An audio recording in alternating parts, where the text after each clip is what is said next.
Welcome back to Law in Focus, where law is serious. Today's case is absolutely not. Picture this: soda commercials, loyalty points, and wait for it, a $23 million military fighter jet. Yup. Today we're talking about the Pepsi Harriet Jet Case, officially known as Leonard v. PepsiCo. A case that proves advertising law is no joke, even when the ad definitely was. I'm Maeva. And I'm Molly. And welcome back to yet another episode of Law in Focus. Let's rewind to 1995. Pepsi launches a promotion called Pepsi Stuff, where customers could earn points by buying Pepsi products and redeem them for merchandise. Think t-shirts, sunglasses, jackets.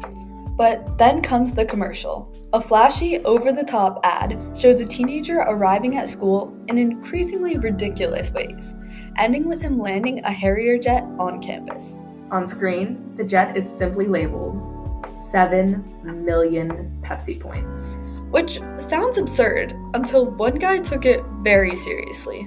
Enter our guy, John Leonard, a 21-year-old business student. Did the math, realized Pepsi allowed people to buy points for 10 cents each, and calculated that their jet would only cost about $700,000 instead of the normal millions. So he gathers investors, Writes Pepsi a check, and politely asks where his fighter jet is. Pepsi's response? Absolutely not. So naturally, Leonard sued Pepsi. His argument was simple. The commercial was an offer. He accepted it, and therefore a binding contract was formed. Pepsi argued the opposite, that the ad was clearly a joke, not a serious offer, and no reasonable person would expect a military jet in exchange for soda points.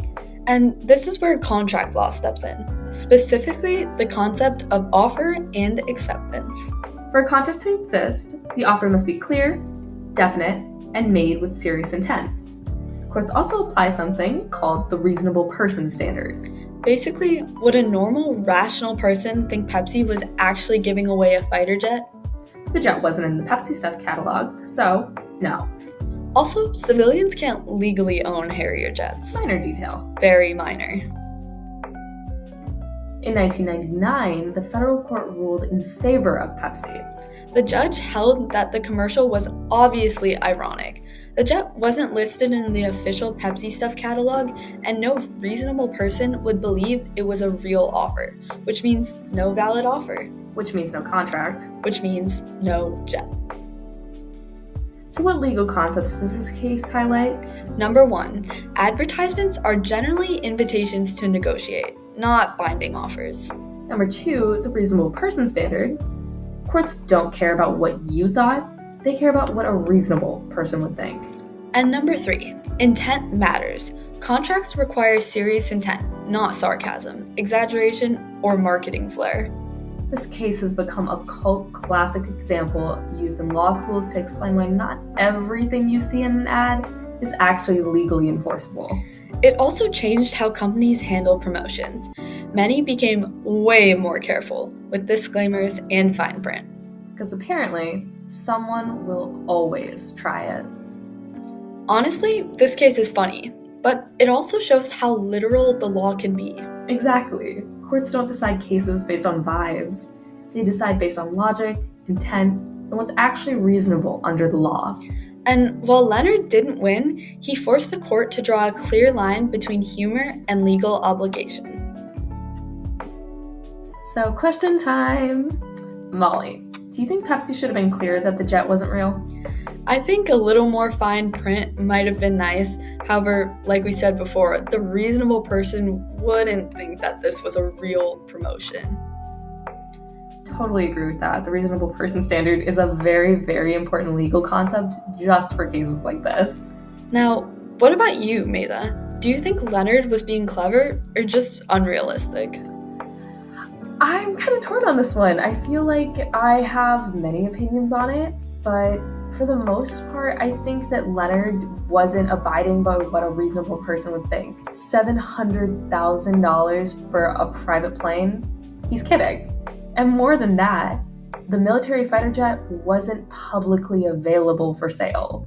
So, with all that in mind, I think Leonard should have used his context clues.